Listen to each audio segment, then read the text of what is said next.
On est position thermostat 12 en ce qui concerne le micro-ondes. Traduisez, il fait très chaud. On va donc découvrir un sport, s'il fallait le découvrir, qui est vraiment hallucinant, avec des participants et des clients qui ont un niveau très très haut et qui sont d'ailleurs en préparation pour les championnats du monde. Je me suis moi-même un petit peu entraîné, comme vous le savez, comme d'habitude. Comme d'habitude, ouais. Eh bien oui, et on va essayer donc de rentrer dans le vif du sujet avec mes 3 clients. On est parti, messieurs. 3-4, top départ. Début du Tour de Force à Saint-Cyr-sur-Mer. Hop, on appelle ça un bunny up. Pas mal, oui, déjà, il n'y a pas de mort et ça, on s'en sort bien. Ah bon, ça commence bien. Ça commence très bien. Alors, 2 écoles ici dans le freestyle au niveau donc du vélo. Le sol, avec notre ami Stéphane qui va donc démarrer tout de suite. Et puis ensuite, on rejoindra là-haut, il est perché à 2,50 m, notre ami Émile, pour voir un petit peu comment on s'envoie en l'air sur la planète freestyle. Vous êtes déjà essoufflé, Pierre-Yves? Un tout petit peu. J'ai fait que 25 mètres. Imaginez le physique qu'il faut pour pratiquer ce genre de choses. Alors là, ils sont la roue avant, c'est incroyable ça. Alors, le temps d'enlever la cafetière que j'ai sur la tête. Hop. Ah, il est habile de ses mains, lui, et de ses pieds aussi, hein, on peut le dire. Il faut une synchronisation terrible. Oui, j'ai remarqué, oui. En fait, le travail du sol est un travail à la fois de finesse et de force physique. Tous les muscles sont mis à contribution. Il faut vraiment savoir où on en est. Là, il travaille en 3 dimensions. Hein. Tout à l'heure, on va rejoindre la 4e dimension avec le top départ qui vient d'être donné. Voilà. Alors, Émile, est-ce que ça marche bien? Oui, ça marche bien. Yeah. Émile, donc, qui était perché sur ce qu'on appelle un Banks. Un Banks, alors ça c'est un Banks qui est de l'ancienne génération. Il y a maintenant ce qu'on appelle des mini-rampes, c'est ce qui évolue dans ce sport. Et Émile me confiait tout à l'heure qu'en fait il a plus trop l'habitude d'évoluer sur ce type de... Waouh! Sur ce type de Banks parce qu'ils sont beaucoup trop hauts et beaucoup trop courts. Seulement c'est le seul moyen de pouvoir vous transporter dans le Tour de Force aujourd'hui, d'avoir ce type de rampe. Donc c'est pour ça que pour nos besoins, il le fait. Vous allez le faire ça? Non mais vous me provoquez déjà, Sylvain, ça commence bien. Non mais je voudrais que vous restiez en vie, quoi. Je le sens pas du tout, le côté Banks. Peut-être tout à l'heure, ils m'ont appris 2-3 trucs, on verra. Alors je vais vous parler un petit peu des vélos, parce que ce sont des vélos tout à fait particuliers. J'en ai un à mes côtés, là, et puis il y a celui de Stéphane. Il y a 4 cale-pieds. Ça permet, ça permet de positionner. Là, vous avez dû voir des ralentis, Sylvain, assez intéressants. On va les voir. On va les voir. Allez, on va vous envoyer des ralentis. Je crois que c'est des ralentis de saut. Voilà. Vous allez voir un petit peu la décomposition du mouvement. Oh là là là là, je sais pas comment il fait ça. Il faut vraiment savoir où on en est quand on est en l'air. Il faut des années d'entraînement, Pierre-Yves, pour faire ça. Oui, actuellement, donc, notre ami Émile, lui, s'entraîne depuis 2 ans pour devenir professionnel. C'est pas évident d'être professionnel dans un sport dit marginal comme le bicross en France, puisque pratiquement il n'y en a pas. Aux États-Unis, bien sûr, vous savez que cette discipline nous vient des États-Unis. Ouais. Ils sont quasiment tous professionnels et on joue pas du tout dans la même catégorie. Quelle est la pente de la courbe là? On monte pratiquement au point zéro, c'est-à-dire que quand on est en haut du Banks, j'y suis monté ce matin pour me rendre compte, on voit pas du tout, on va poser ses roues quand on redescend. Ah d'accord. Allez, on a passé le relais à notre ami Stéphane qui continue ses exhibitions au niveau du sol. Alors je vous parlais de la technique du vélo tout à l'heure. On s'aperçoit que les pneus sont des pneus qui n'ont pas de tétine, contrairement à ce qu'on rencontre en bicross. C'est-à-dire qu'ils sont lisses. Ils sont complètement lisses. Ouais. Ils sont gonflés à 6 bars parce qu'il faut que le vélo soit très rigide pour que le châssis soit incisif et qu'on puisse justement changer d'angle en permanence. Oui, incisif, ouais. Ah oui. Imaginez la coordination qu'il faut. Regardez ça. C'est absolument effarant. Moi je sais pas comment il fait. Ouf. Alors ça c'est incroyable. Ah oui, ça c'est des années et des années de pratique. Notre ami Stéphane, lui, a une autre qualité, c'est qu'en parallèle du bicross et du sol, il mène des études brillantes de génie climatique. Et il me confiait tout à l'heure que c'est pas toujours évident, hein, le sport de haut niveau et les études.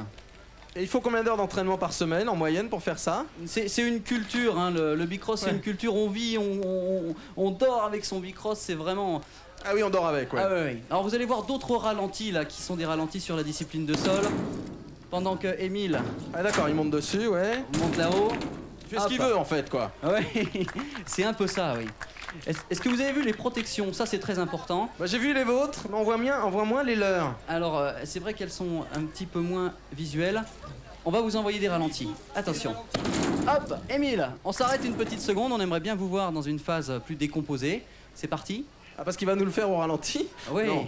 Non. Si. Il va se planter au ralenti. Il peut le faire. Hop, est-ce que c'est parti?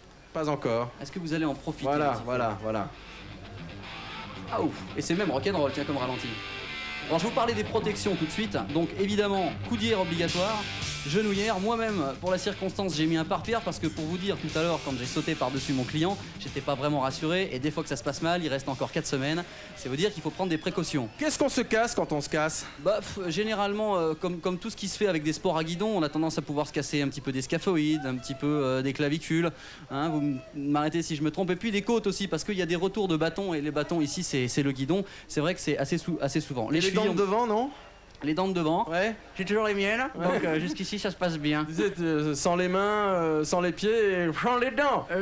Exactement. Bon, je vais peut-être essayer de vous voulez que je fasse un petit truc, c'est ça? Ah ouais? Ouais. On demande tous que ça. Ah, bon, ben alors je vais essayer un petit truc qu'on appelle un rollback. On est parti. Je remets mon home sweet home. Alors prudence, hein. Pierre-Yves.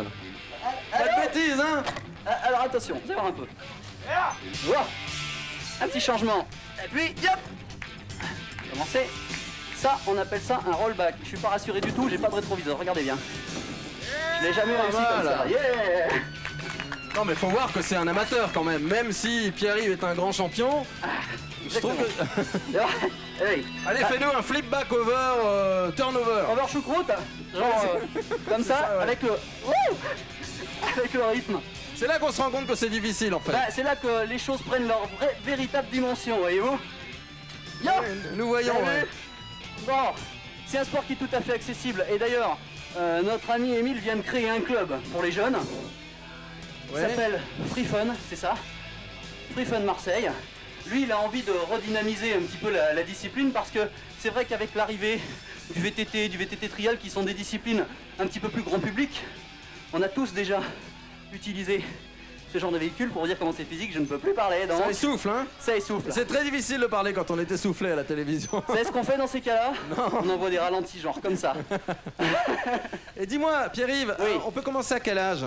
On peut commencer très tôt, hein, puisque le bicross, il y a une dizaine d'années, tout le monde avait ça dans son garage. À partir de 4-5 ans, dès qu'on peut tenir l'équilibre, on peut réaliser des figures, même des tout petits. Ouah, oh là là là là. C'est l'enfer.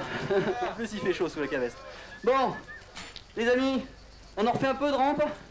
Allons-y, refaisons-en un peu. Ouais. Allez, on va en refaire un peu. Ça me rappelle le skate, c'est marrant, hein, c'est le même esprit, c'est la même rampe. Ouais, c'est quasiment le même esprit, la même philosophie. Et ces garçons, comme je vous le disais tout à l'heure, vivent vraiment leur passion à 200%. C'est pour ça que même à 23 ans, ils comptent eux pratiquer jusqu'à peu près 30 ans et puis ensuite encadrer, donner des cours et donner la passion qu'ils ont et la transmettre donc aux jeunes.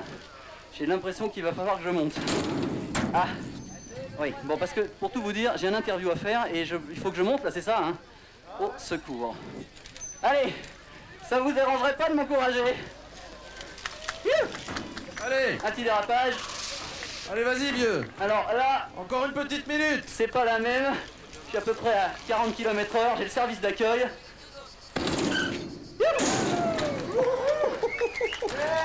Y en a un qui joue avec sa vie là, mon ami. Bon. Et il redescend ou il reste en haut? Il reste perché? On reste là, on est bien, hein, Tintin? Oui. Bon, Émile, parle-nous un peu de ton championnat du monde. Est-ce que tu es prêt à leur mettre la carotte? Ah ouais, y a pas de problème, ouais. Allez, un tout petit mot Y a encore. aucun problème, ouais. Bon, parce que comme vous le voyez là, il va sauter dans un avion, genre dans un quart d'heure. Il va aller se bagarrer contre les meilleurs mondiaux à Cologne.